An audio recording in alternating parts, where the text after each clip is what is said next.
about getting to do this as I am about you getting to see these wonderful panels. I got to talk about the artist for just a moment. I don't have time to list all of her accomplishments, or we would be here through breakfast in the morning. And that would be fine if we could take out or bring in. All right, we really are super fortunate to have such a talented and gifted person as Judy Buckner to have accomplished these beautiful panels. This Claiborne Parish native inherited her artistic ability from her mother, who was her mentor, and the recognized artist Anita King Peterson. I'm going to give you just a few of the commissions that Judy has had. If you haven't seen it and want to go back and refresh or see it for the first time, the mural in our Susanna Wesley room, various murals in Claiborne Parish, both commercial as well as residential, a mural in the Rock Center at Louisiana Tech University, several things at Ford Museum, and she also did the design for the mural, as we call it, the Kennebrew building, but I believe it's technically, it used to be what, the Kennebrew Opera House. Is that correct? All right. I know all of these folks right in here could help me out a great deal on that. Judy has a fine arts degree from Louisiana Tech University, as well as she studied at the Tech Rome program. May I present to you a wonderful lady and a tremendous artist, Judy Buckner.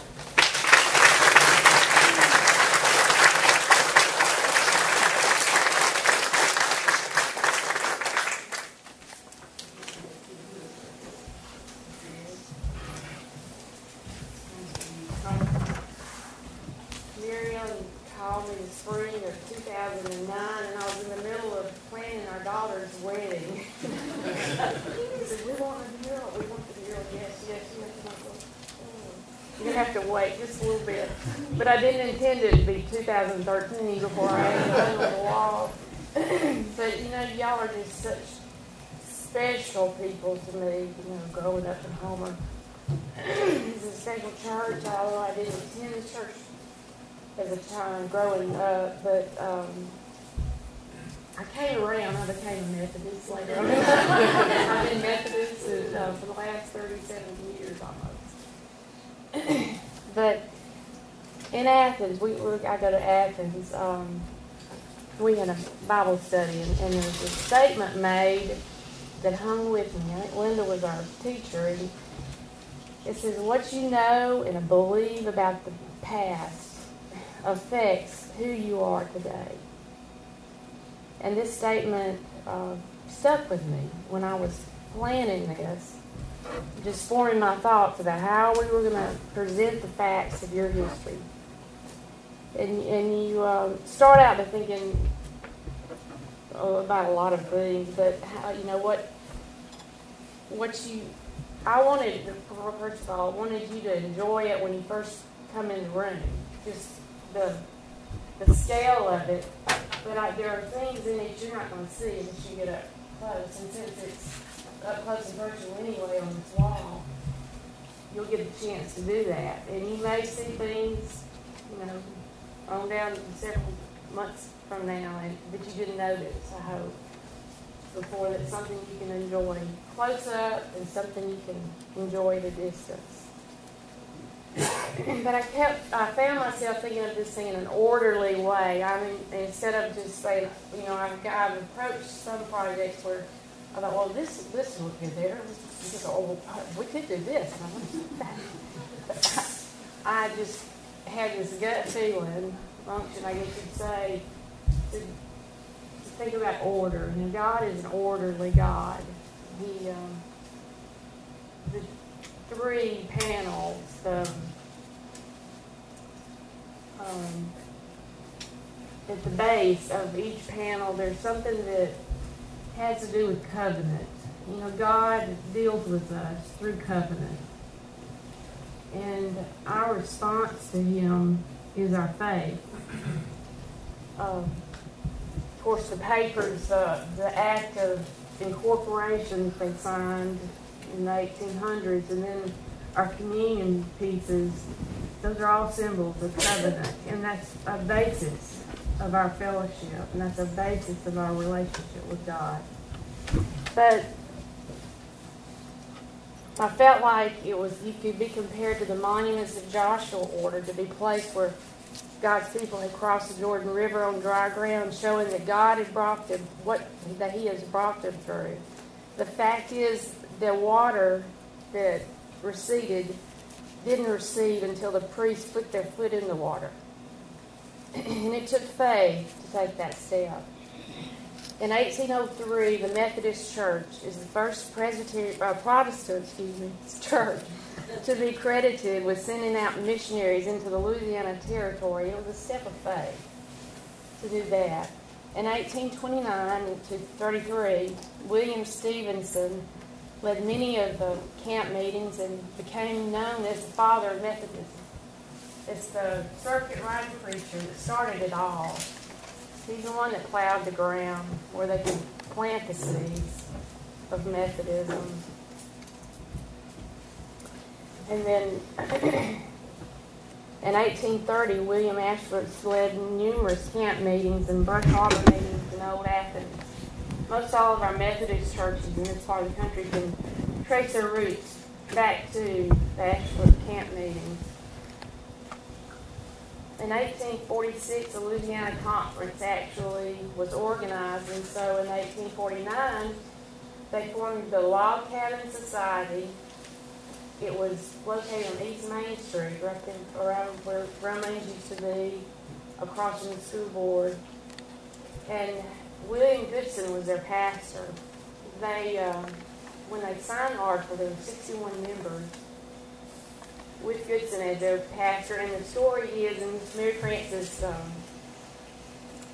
gave us the story of each Sunday, Sarah Jane and her grandfather, William Goodson, walked 6 miles around where the Tuggle place is. And I don't know that it was a Tuggle place then. It probably was, to Homer. And I can imagine coming down White Lightning 6 miles walking. I lived that direction a lot of years. But she stepped in the footprints of her grandfather, Wesley Goodson, who wore a long white linen robe. And I can't imagine a young girl coming that distance and not stopping and picking a flower, so I did put flowers in. When they signed, like I said, the act of incorporation, there were 60 members, and I'm just interested to know, I wrote down there's 30 family names of the membership then. There were Barnetts. Are there Barnetts here? Raise your hand. There were Borings. Any Boring descendants? Blackman, Brown, Burnham, Capers, Cook, Cunningham, Dyer, Dice, Gill. There are some there that gotta be. Gill, yes, and Pauline, Goodson, Greer, Hamilton, Harrison, Hightower, Jones, Joyner, Kimball, Martin, Maskin, Mobley, Parker, Ragland, Sharp, Thomason, Traylor. I recognize some painful names. Watson, Wilson, and Vaughn. Well, in 1854, they purchased south half of this church lot. I would imagine that's in the education building area, and built a wood frame. They graduated from the log house to the wood frame house, and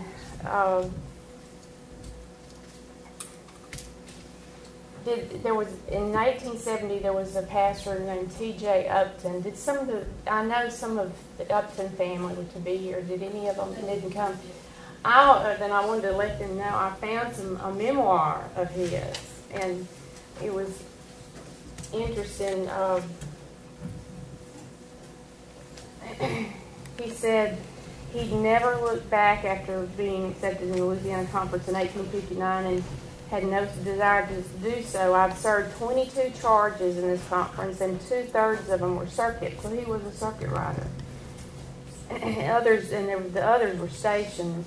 For about 3 years, I served as financial secretary for Horner College, and all these years, I've always ever aimed to do my duty in the fear of God. This writer and his wife, and it turned out this writer was John D. Harper, the middle pastor there, was writing this about Upton. He said this writer and my wife lived in the home of Reverend Upton. Truly, it was a godly home, and a truer woman or a finer Christian character than Sister Upton we never knew. Their home life was beautiful, and their son writes of his father, I would never knew Father's face to waver. I've seen the clouds big and black hang low about him, but I never knew him to falter or lose confidence in God. In the most trying times, he would say, it will all come out all right, for God rules. And the 47 years that he served charges, there were many bitter struggles, but I never knew him to complain or grow despondent. He always spoke a word of faith and a word of cheer to others. Well, I thought it takes a person like that, because that church in 1876, they had a fire downtown, and it destroyed most of the business district. And that was pretty close to this block. I'm sure they had some church members that were rather anxious about their church building when the fire had taken place, but it wasn't but 3 days later we had the big snow, they call it. It was the biggest snow Cleveland Parish had ever had to that point. And the roof caved in that night. So they're having to start from scratch.